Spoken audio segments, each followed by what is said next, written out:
Society has perceived creativity in countless ways, and these concepts have also changed over the centuries. First, the Greeks referred to it as tech, the root word for technique, and was usually only referred to poetry.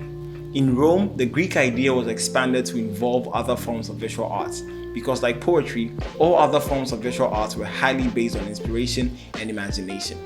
In the medieval Christian time, the word creative was only applied to God and not man-made things.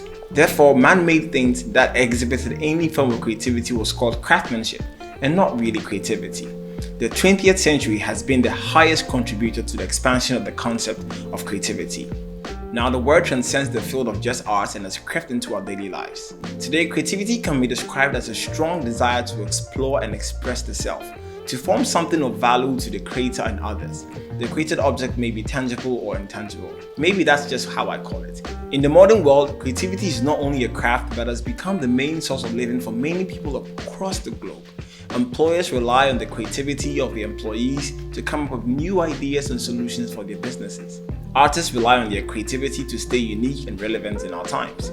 The entire planet relies on the power of highly creative people to keep humanity alive and thriving. From the ideas of creating self-driving cars to immersive movies, music for entertainment, and even the incredible ideas to save the world from overpopulation, global warming, and even starvation. But there's a huge problem with this high demand and over-reliance on creativity, and I'm going to try to explain it.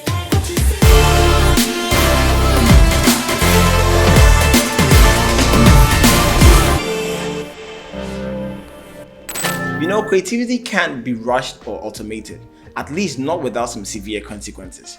There's no button or switch in the minds of creative people that lights up like a bulb when you press it. It doesn't exist. However, creative people in most workplaces are treated like their creativity is a button. And I can understand that, I really can, but I can't accept it. I mean, most creative people are employed because of their creative skills. But what happens when the seemingly infinite well of creativity dries up and you can't even bring up new ideas or fresh ideas? What happens then?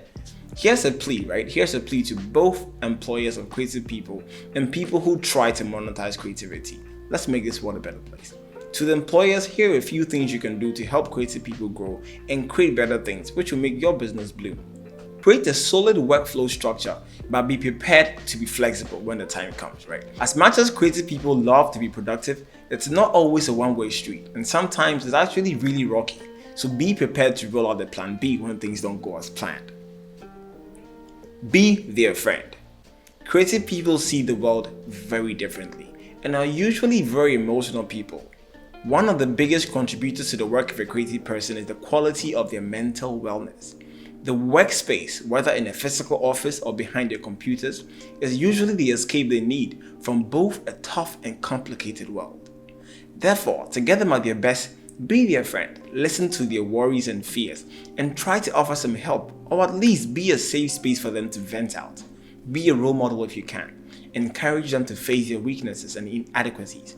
When you gain the loyalty of a creative person, they will go above and beyond for you. Trust me, because I've been there myself. Encourage them to work on side projects.